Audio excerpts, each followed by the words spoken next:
우리가 에스더서 2장을 어저께 함께 보았습니다. 어제 우리가 에스더 2장을 보면서 하나님께서 우리를 향하신 계획이 있음을 알게 되었습니다.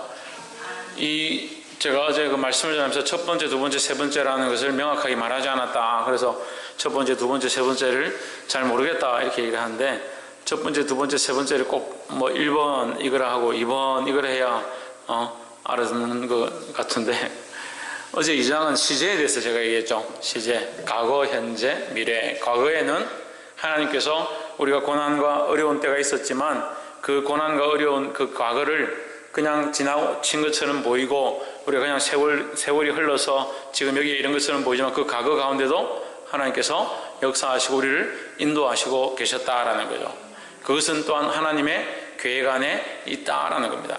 우리의 슬픈 과거든 기쁜 과거든 그 과거가 지금 현재에 우리를 있게 했고, 그 현재에 우리가 있게 하기 위하여 하나님의 계획과 섭리로 우리를 인도하시고 보호하셨다라는 겁니다.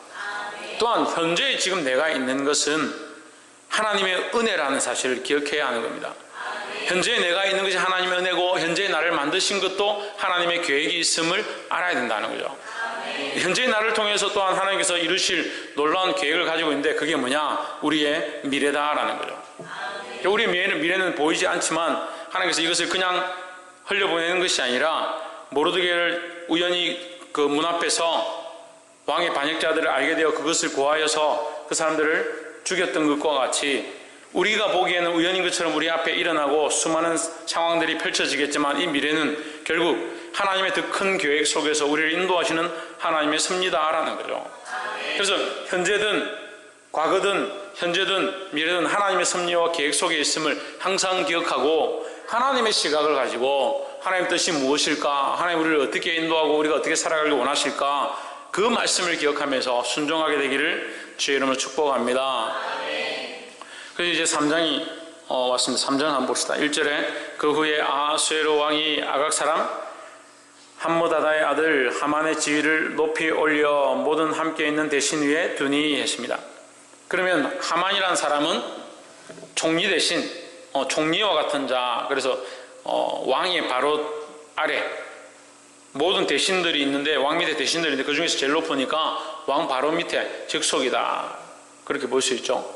근데 이 하만, 그러니까 2장까지는 지금 에스더와 모르드게에 대한 얘기를 하고 있습니다. 근데 3장에 시작되자마자 이 하만의 얘기를 하는 겁니다. 그 하만은 어떤 자인가? 아각 사람이다. 아각 사람.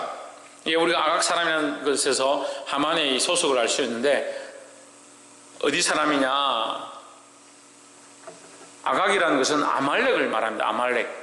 그러니까 아말렉은 여호수아가 전쟁할 때 이 진멸된 족속들인데, 이 아말렉은 이스라엘과는 철전지 원수인 거죠. 이스라엘은 굉장히 사이가 좋지 않습니다. 이스라엘도 아말렉을 굉장히 좋아하지 않을 뿐더러 아말렉은 이스라엘로 말미암아 거의 멸망하다시피 했으니까 이스라엘 사람들을 정말 싫어하는 거예요. 유다인들을 굉장히 싫어하는 거죠. 그래서 3장 1절을 통해서 이 아각 사람 하만이라는 것은 이스라엘의 원수 하만, 이렇게 보면 됩니다. 이스라엘의 원수인 나라의 하만이라는 자가 누가 되었냐? 국무총리가 된 겁니다. 2절에 대궐문에 있는 왕의 모든 신복이 다 왕의 명대로 하만에게 꿇어 절하되 모르드게는 꿇지도 아니하고 절하지도 아니했습니다. 그래서 지금 대문 앞에서 계속 첩자도 만나고 이렇게 하는 걸 봤을 때는 이 모르드게가 어느 정도 관리나 아니면 좀 어른이나 좀 높은 지위에 있었던 것 같아요. 전혀 지위가 없는 것은 아니고 좀 무슨 관리를 하든지 이런 대문을 맡았든지 그런 일을 하고 있었던 것 같고, 거기 있는데 그 대문에 있는 상황 가운데 이 하만을 보고 절하지 않았다. 왜 절하지 않았을 것 같아요? 네, 민족의 원수고 하나님 앞에 하나님께서 기뻐하지 않는 아말렉 족속 앞에 자기가 무릎 꿇지 않겠다, 이런 마음을 가진 거죠. 어떻게 보기에는 좀 이거 너무 무모한 거 아니냐, 하만이 너무 무모한 거 아니냐, 그렇게 볼 수 있지만 우리가 이 내막을 알고 보면 모르드게가 꿇지 아니하는 충분한 이유가 된다는 거죠. 그래서 우리는 이 말씀을 통해서 우리 안에 어떤 적용을 해야 되냐? 세상 앞에 무릎을 꿇지 말자라는 거죠. 세상의 죄악된 모습과 음란한 모습들과 세상의 배악한 모습들 앞에 우리가 무릎을 꿇지 않아야 된다는 거예요. 세상에 무릎을 꿇는 것은 또한 우리의 타협하는 모습들을 가르치고 있습니다. 신이경 뭐라고?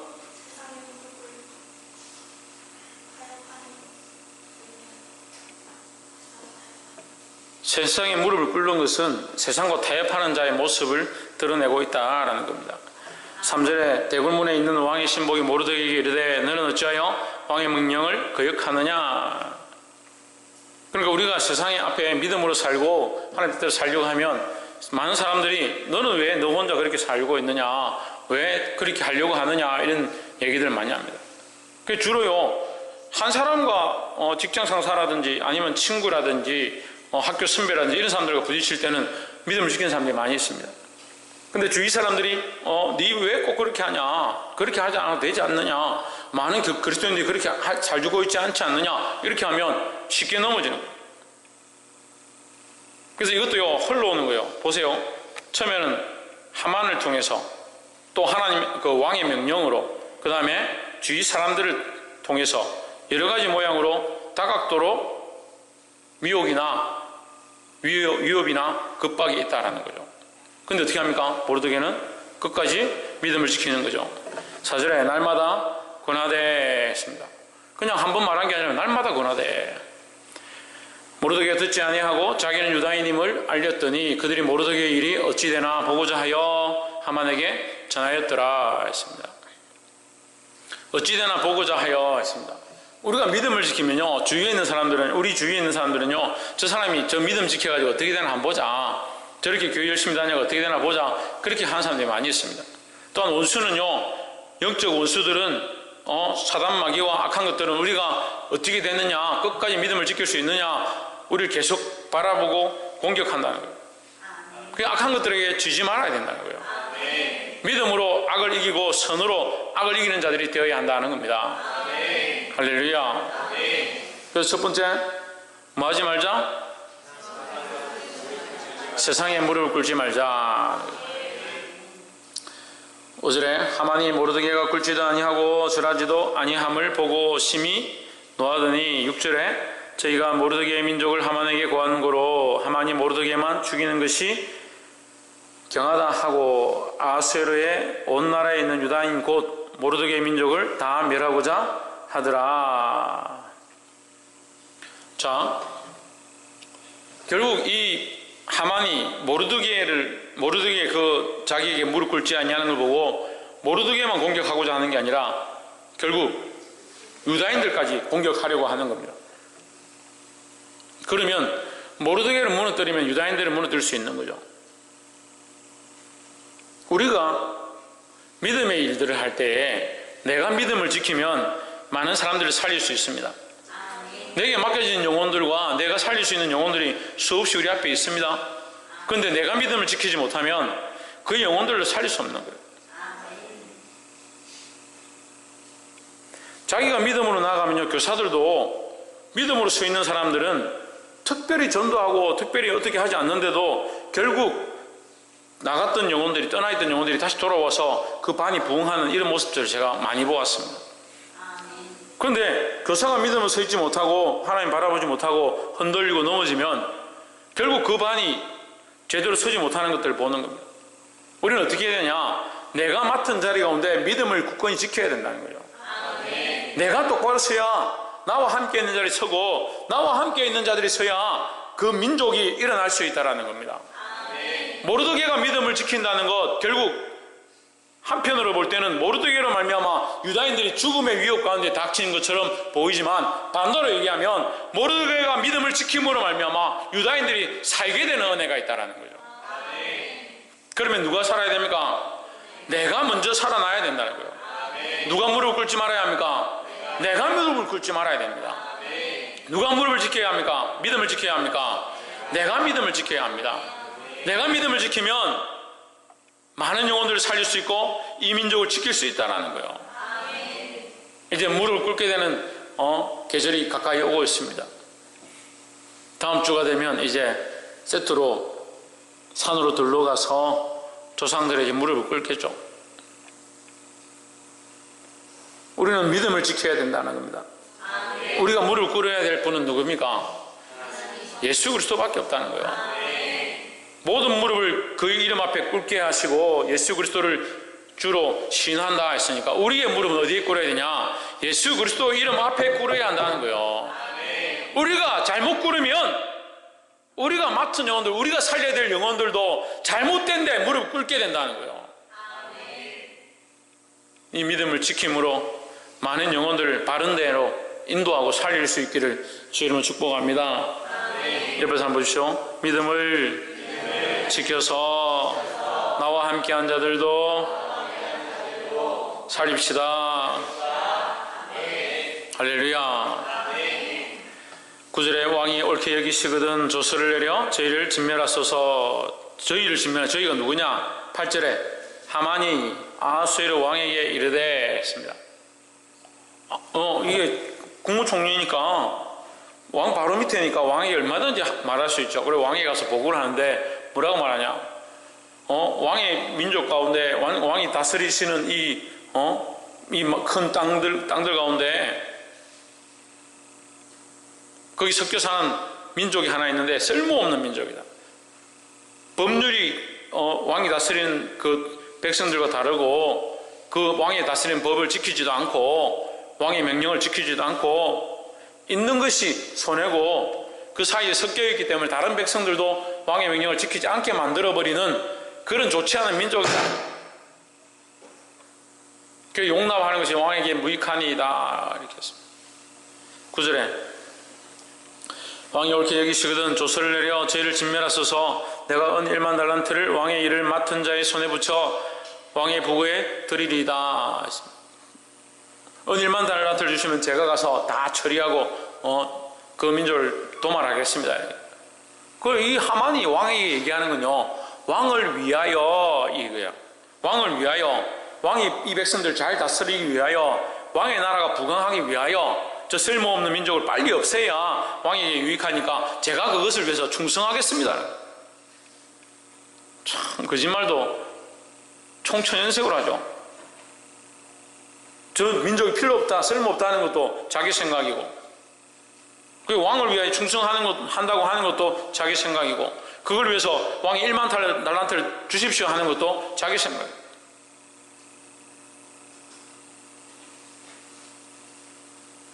복이 되기를 주의 이름으로 축복합니다. 10절에 왕이 반지를 손에서 빼어 유다인을 대적국 곧 아각 사람 함므다다의 아들 하만에게 주며 했습니다. 이 아각 사람이라는 말을 계속합니다. 그 유다인의 대적이다, 원수다. 신희경 14절에 이 명령을 각도에 전하기 위하여 조스의 초본을 모든 민족에게 선포하고 하여 그날을 위하여 준비하게 하라 하였더라 했습니다. 이거 아멘 할 게 아니죠. 이 지금 가서 그날이 뭐요? 그날이 뽑아가지고 제비를 뽑아가 부르절이라고, 부르라는 날을 정해가지고 그날에 잔치라는데 무슨 잔치를 하냐? 사람 죽이는 잔치라는 거예요. 특별히 누굴 죽이냐? 유다인들을 다 진멸하겠다 계획을 짠 거예요. 홍준은 누굴 죽이겠다? 누굴 죽이겠다? 뭘 하고 있냐? 누굴 죽이겠다고? 박건도 누굴 죽이겠다고? 유다인들 죽이겠다고 계획을 짠 거예요. 누굴 죽이겠다고 이렇게 질문하는데 누군지 대답 못하냐? 15절 욕절이 왕의 명을 받들어 급히 나가며 그 조수가 도성 수산에도 반포되니 왕은 하만과 함께 앉아 마시되 수산성은 어지럽더라 했습니다. 어디가 어지럽더라? 수산성이 어지럽더라. 수산성은 어지럽고 왕과 하만은 어때요?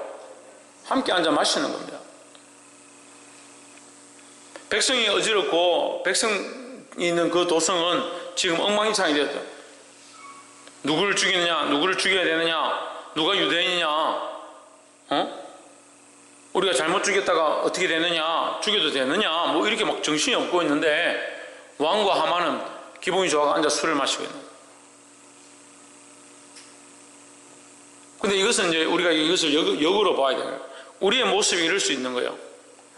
우리가 믿음으로 정신을 차리고 깨어있고 믿음을 지키면 우리로 말미암아 다른 영혼들을 살릴 수 있는데, 우리가 믿음으로 깨어있지 않으면 어떻게 된다?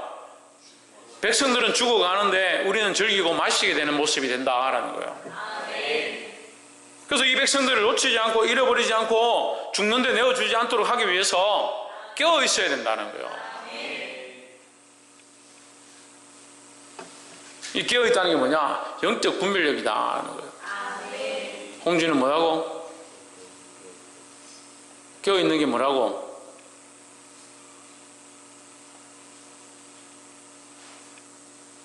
김태현, 깨어있는 게 뭐라고? 영적 분별력이다. 그 영적 분별력을 갖고 있는 것이 깨어있는 것이다 라는 거예요.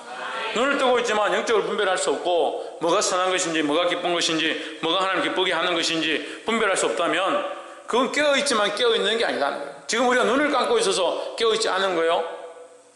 그렇지 않죠. 눈을 뜨고 있어도 올바른 분별력과 올바른 판단력을 가지지 못하면 그게 뭐하다? 그게 자는 것과 똑같다라는 거예요. 그래서 깨어있는데, 우리가 두 번째 깨어있어야 되는데, 특별히 깨어있는데 깨어있는 것, 이 믿음을 지키고, 세 번째가 이제 영적 분별력을 가지는 거예요. 깨어있는 게 뭐냐? 영적 분별력을 가지는 것이다 라는 거예요.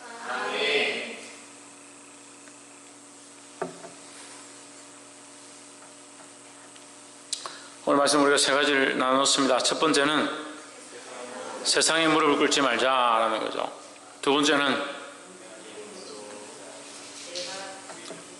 너가 믿음을 지켜야 내게 맡겨진 영혼들을 살릴 수 있다라는 거죠. 세 번째는 깨어서 영적 분별력들을 가지자라는 거죠.